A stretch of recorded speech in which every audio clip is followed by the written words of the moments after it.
মহাসাফল্য সেটাকেই বলা হচ্ছে যেটা পরকালীন জীবনের সাফল্য। একজন মানুষকে, সিঙ্গেল মানুষকে খুঁজে পাইনি যার দুনিয়াতে লক্ষ লক্ষ হাজার হাজার কোটি টাকা হওয়ার পর বলতে পারছে যে আমি সুখী। একজন সংসারী, একজন সামাজিক মানুষ, একজন বাবা, একজন মা, একজন সন্তান, তার জন্য বইটা দরকার।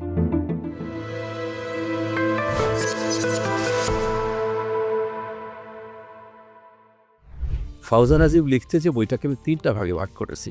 প্রথম ভাগটাই আসছে দুনিয়ার অংশ।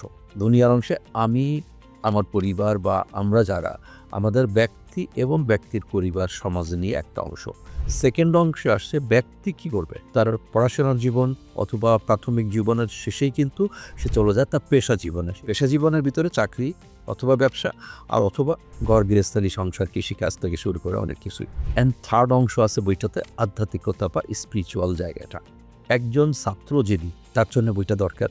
একজন সংসারী, একজন সামাজিক মানুষ, একজন বাবা, একজন মা, একজন সন্তান, তার জন্য বইটা দরকার। একজন পেশাজীবী হতে পারে, উনি একটা ফার্ম করেন, কৃষি ফার্ম করেন, কৃষিজীবী হতে পারেন, উনি ব্যবসায়ী হতে পারেন, উনি চাকরিজীবী হতে পারেন, ওনার জন্য দরকার। কারণ এই জায়গাগুলোর কাজগুলো কিভাবে করতে হবে সেই কথাগুলো এই বইটাতে আমি চেষ্টা করেছি তুলে ধরার জন্য।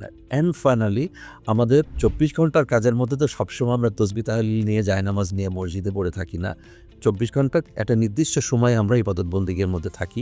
বাকি সময় তো আমাদের উপার্জনের জন্য বা আমাদের পেশা জীবনের জন্য এবং আমার ব্যক্তিগত পারিবারিক জীবনের জন্য। তাহলে আধ্যাত্মিক জীবনের কাজগুলো কিভাবে করলে সেই কাজটা কোয়ালিটেটিভ কাজ হবে এবং that will be in light with the Quran and হাদিস, এবং যা নাকি আমাদেরকে একটা আশার সঞ্চার করতে পারে যে মেবি যে আমার এই টোটাল কর্মকাণ্ড এবং আমার এই ইবাদত, উপাসনা, আরাধনা, এই সব কিছু মিলায় আমাকে রাইট ট্র্যাকে নিয়ে যাচ্ছে ইয়াউমুল কিয়ামতের জন্য। এটাই হচ্ছে টোটাল মেসেজ আমার ফাউজান আজিমের জন্য। আমি বিশ্বাস করি যারা সফলতা অর্জন করতে চান তারা কখনোই দুনিয়াবি সফলতার মধ্যে সীমাবদ্ধ থাকবেন না। অ্যাজ অফ টুডে আমার এই বয়সে এসে আমি একজন মানুষকে, সিঙ্গেল মানুষকে খুঁজে পাইনি যার দুনিয়াতে লক্ষ লক্ষ হাজার হাজার কোটি টাকা হওয়ার পর বলতে পারছে যে আমি সুখী। সে আবার ঘুরে কেন যেন চলে আসে জায়নামাজে, আধ্যাত্মিকতায়, উপাসনায়, আরাধনায়, সেজদায়, মুরাকাবা, মুশাহেদায়। সো ওটা দরকার আছে।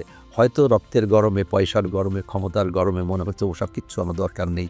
নো, আমি আমার অভিজ্ঞতার থেকে শুধু শেয়ার করলাম একটা সময় দরকার হবে, এবং সেই দরকার হওয়ারটাকে উপলব্ধি করেছি আমি আমার জীবনের পায়ে পায়ে পরতে পরতে, এবং তারই রেজাল্ট হচ্ছে ফাউজান আজিম।